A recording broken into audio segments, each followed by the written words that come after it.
You pull into the gas station on a Tuesday evening, same station you always use, and you tap your card on the pump. Nothing. You tap again. The screen blinks once and goes to a message you have never seen before. Network error. You look around and notice the woman at the next pump doing the same thing, tapping, waiting, tapping again. The pumps are not broken. The fuel is right there, thousands of gallons of it sitting in the tanks under your feet.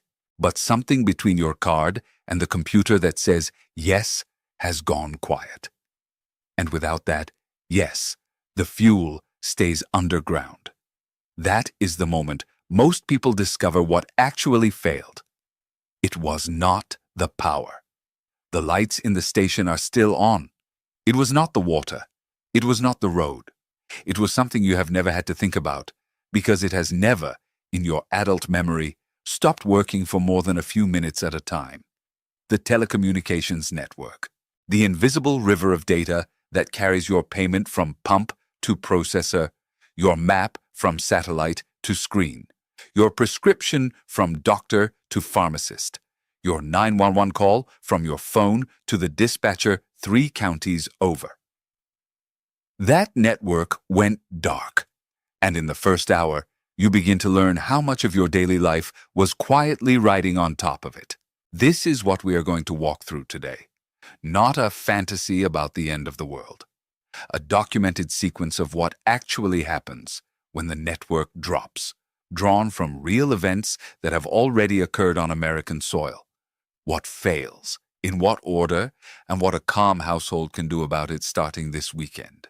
Here is the part that will sit with you. About 40 miles from any mid-sized city in Pennsylvania or Ohio, there are communities where this outage is a non-event. The Amish did not notice, not because they are tougher, because they never wired their daily lives to a system they could not see or control. And before you think that is quaint or irrelevant, consider this. The household your grandparents ran in 1975 worked almost exactly the same way. Let me walk you through a single morning in a modern household. You wake up to an alarm on your phone. You check the weather on an app. You pay for coffee with a tap. You navigate to an appointment using a map application that downloads its data in real time.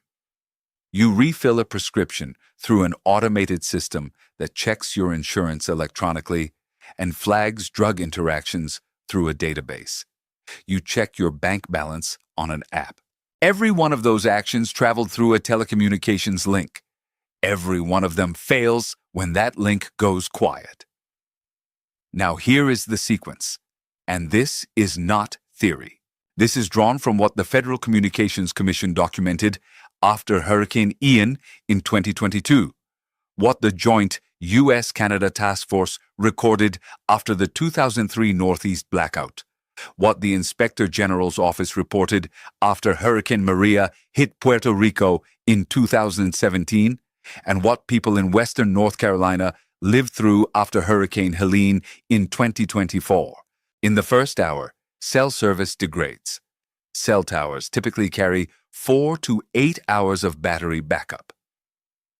That sounds like a reasonable buffer until you understand 2 things. First, when an emergency hits, everyone picks up their phone at the same time, and that surge drains those batteries faster than normal load. Second, the battery keeps the tower's radio transmitting, but if the fiber line connecting that tower to the rest of the network has been cut by wind or water or a fallen tree, the tower is broadcasting to nothing. During Hurricane Ian, the FCC documented that 60% of cell towers in the hardest-hit Florida counties were down within 24 hours. Many were out far sooner. Between hour 1 and hour 4, payment systems fail. Without network connectivity, the car terminal at the gas station, the grocery store, the pharmacy cannot authorize transactions. The machine is not broken. The connection it needs to say yes or no is simply not there. And here is the part most people have never thought about. Those old manual card imprinters, the ones your parents called knuckle busters, the ones that took a physical impression of the raised numbers on your card, most merchants retired those by 2010. There is no fallback at the register. Cash or nothing. The Pew Research Center found in 2023 that 41% of Americans make no purchases with cash in a typical week. Think about that number in the context of a payment network outage. 4 in 10 people are carrying no functional currency for the most common transaction failures that FEMA tells you to prepare for. By hour 4 to 12, navigation starts to break down. And this is where one of the most common myths in preparedness falls apart. People believe their phone's GPS works without cell service, and they are half right. The GPS satellites are overhead, transmitting, and your phone can pick up those signals and determine your latitude and longitude without any cell connection at all.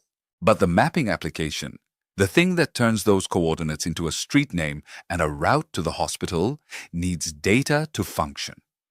Without pre-downloaded offline maps, your phone shows you a blue dot on a blank gray screen. You know where you are in the abstract. You cannot navigate anywhere. AOA reported that paper road atlas sales dropped 70% between 2005 and 2019. Most households threw theirs away. Your grandmother did not call this prepping. She called it keeping a map in the glove compartment. Somewhere between hour 8 and hour 24, the information vacuum settles in. No news apps, no weather radar on the phone, no way to check on your daughter 2 towns over, no way to look up whether the shelter is open or the road is clear. The battery-powered AM/FM radio becomes the only connection to broadcast information. And the National Weather Service still operates over 1,000 transmitters, covering 95% of the population on dedicated NOAA frequencies with generator backup designed to survive exactly this scenario. But a 2022 FEMA survey found that only 52% of American households had a battery-powered or hand-crank radio. Half the country has the one tool that works when everything else goes dark. Half does not. By day 2 or 3, institutional systems start to show the strain. Pharmacies cannot fill prescriptions even when the medication is physically on the shelf, because the system that checks your insurance, verifies interactions, and logs the dispensation requires network connectivity. This is not hypothetical. After Hurricane Maria, pharmacy networks in Puerto Rico were down for weeks in some areas. Patients on maintenance medications for diabetes, hypertension, cardiac conditions could not get refills through normal channels. The American Society of Health System Pharmacists has published disaster preparedness guidelines specifically addressing this failure mode. The pills exist. The system that unlocks them does not. Now let me take you 40 miles outside Lancaster, Pennsylvania. It is the same Tuesday morning. An Amish household wakes before dawn. No alarm on a phone because there is no phone in the house. The day's weather is read from the sky and the barometer on the wall. Breakfast comes from the kitchen and the root cellar, not from a supply chain that requires a network signal to know what to send where. The route to town is known from memory and traveled by buggy on roads the family has used for generations. Payment at the hardware store is cash from a lockbox, recorded in a paper ledger. The neighbor is reachable by walking 200 yards. Information travels through the community, through conversation, through Die Botschaft, the Amish newspaper with a circulation of about 17,000. The telecommunications network has gone down. The Amish household has not noticed. Not because they are primitive, because their daily operations never depended on it. And this is where I need to correct a myth that most people carry around without examining it. The Amish do not reject technology. Donald Craybill, the sociologist at Elizabethtown College, who has spent decades studying Amish communities, puts it plainly. The Amish are not anti-technology. They are selective about technology. Der Ordnung. The community rules that are reviewed and negotiated twice a year evaluates every technology against a specific question. Does adopting this strengthen or weaken family bonds, community self-sufficiency, and the ability to live without depending on systems we cannot control? Some districts permit pneumatic-powered shop tools. Some permit diesel generators for specific agricultural work. Some allow shared community telephones in a separate building.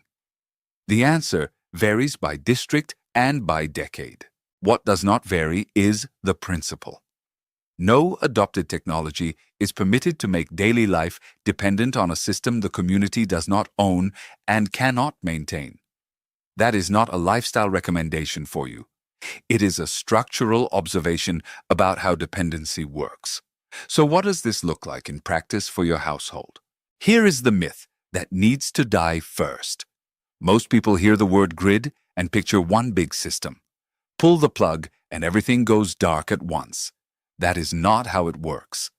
The Department of Homeland Security's Critical Infrastructure Framework identifies distinct sectors, and each one has its own failure mode, its own backup architecture, and its own restoration timeline. Telecommunications can fail while electricity continues, which is exactly what happens when a fiber line gets cut, but the power stays on. Electricity can fail while telecommunications limps along on battery backup for a few hours. Water can continue flowing on gravity pressure while both electricity and telecommunications are down. Understanding which system actually failed changes everything about your response. If you treat every disruption as total collapse, you will either panic or spend money on the wrong things. And that brings us to gear. And I want to be honest with you about this. The preparedness industry would like to sell you a solar panel, a satellite communicator, a tactical this, a premium that. Some of it is useful. Most of it solves the wrong problem. A solar charger keeps your phone alive. Good. But a charged phone without cell service cannot make calls, cannot send texts, cannot process payments, cannot load maps unless you downloaded them beforehand, and cannot access emergency information. You have a very expensive flashlight with a 12-hour battery. The device that consolidated 10 separate tools into one also consolidated 10 separate failure points into one. In 1975, your household had a copper landline powered by the phone company's own battery bank, a paper map, cash in the wallet, a battery radio, a can opener that did not need firmware. Each one failed independently. Each one worked when the others did not. The most powerful device you own is also the most fragile. Here is what you can do this weekend. Not next month. Not after you buy something. This weekend. First, cash. FEMA explicitly recommends maintaining a cash reserve in small bills for emergencies. How much depends on your household, but the principle is simple. When every card terminal in your county is showing network error, cash is the only way to buy fuel, food, or medicine. This is not hoarding. It is what your grandmother did as a matter of course, and it is what the federal agency responsible for emergency management tells you to do now. Second, maps. Both major mapping applications on your phone offer downloadable offline map regions.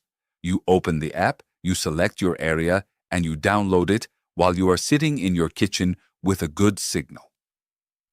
That downloaded map gives you routing and search using your phone's GPS receiver, which works without cell service. Takes about 2 minutes. Do it for your county and for the route between your home and the people you would need to reach. And while you are at it, a current paper road atlas in the glove compartment costs less than a fast food meal and does not need a battery. Third, a battery-powered or hand-crank radio with no AA weather band. The National Weather Service transmitters are designed to operate during exactly the kind of infrastructure failure we are talking about. They have generator backup. They cover 95% of the US population. The radio that picks up those transmitters is one of the cheapest and most reliable pieces of emergency equipment you can own. Fourth, a pair of two-way radios. Family radio service radios, the common ones you can buy at any retail store, operate on FCC-allocated frequencies without a license. Real-world range is about 1/2 mile to 2 miles, depending on terrain and buildings, not the optimistic numbers on the packaging. But that is enough to reach a neighbor, coordinate with a family member across the property, or communicate with someone down the road when the cell network is out. Fifth, paper. One index card. Write down the names and dosages of every medication in the household, your emergency contacts with phone numbers, your insurance policy numbers, your medical conditions. Put it in a waterproof sleeve. Put the sleeve where you will find it in the dark. When your phone is dead and the pharmacy system is down, that card is the only version of that information that exists. If you are on maintenance medications, talk to your doctor about keeping a 30-day supply rather than refilling at the last pill. FEMA recommends this specifically. When the pharmacy network goes down, that buffer is the difference between continuity and crisis. None of this costs more than a modest trip to the hardware store. Most of it costs nothing. All of it restores redundancy that your household had by default 50 years ago and gave up one convenience at a time without building anything to replace it. What did you believe about preparedness that turned out to be wrong? I would like to hear about it in the comments. The assumptions we carry around unexamined are usually the ones that matter most. There is a thing that happens in the first 24 hours of a real network outage, and it is not dramatic. It is quiet. It is the moment you reach for your phone to check something, anything, a road condition, a weather update, whether your sister made it home, and the phone gives you nothing. Not because it is broken, because the system it talks to has gone silent. And in that quiet, you realize how many times a day you reached for it without thinking. How many small decisions ran through it. How many functions you believed were yours that were actually borrowed from a network you did not own, could not see, and had no way to maintain. The 2003 Northeast blackout hit 55 million people across 8 states and parts of Canada. But here is something most people have forgotten. The landlines mostly worked. Copper telephone lines were powered independently by the phone company's central office battery, banks, and generators. You could pick up the receiver and make a call. Today, most home landlines are voice over IP, running through a cable modem that needs your household electricity and a functioning network to operate. The resilience that existed by default in 2003 has been engineered out of the system. Not maliciously, not conspiratorially, just incrementally, one upgrade at a time, because each upgrade was individually better and nobody was tracking what the collective dependency looked like. The Amish were tracking it, not with data or reports, with a question they ask about every tool that enters their world. If this thing stops working, does our life still function? You do not have to live by that question the way they do, but you can borrow it. Walk through your house this weekend with that question in mind. If the network goes dark for 72 hours, what still works? What does not? Where are the single points of failure where one system going down takes 3 functions with it? The answers will not frighten you. They will clarify things. And clarity is what preparedness actually is. Not fear, not gear, not a costume or an identity or a political statement. Just the calm act of looking at what you depend on and making sure that when one piece goes quiet, the rest of your household still functions. Your grandmother's pantry was not a survivalist bunker. It was a household that had thought ahead by a few weeks. Her map in the glove compartment was not a tactical asset. It was how people got places. Her cash in the kitchen drawer was not a hedge against civilization. It was Tuesday. The storm you prepare for is the one you barely notice. And the network outage you prepare for is the one where you walk to the gas station with cash in your pocket, pump your fuel, drive home on a route you know, check the weather on a radio that runs on 2 batteries, and tell your neighbor across the fence that the cell towers are down and it might be a day or 2. That is not the end of the world. That is a Tuesday your grandparents would have handled without a second thought. Make sure you can handle it too. Subscribe if you would rather have the skill than the stuff.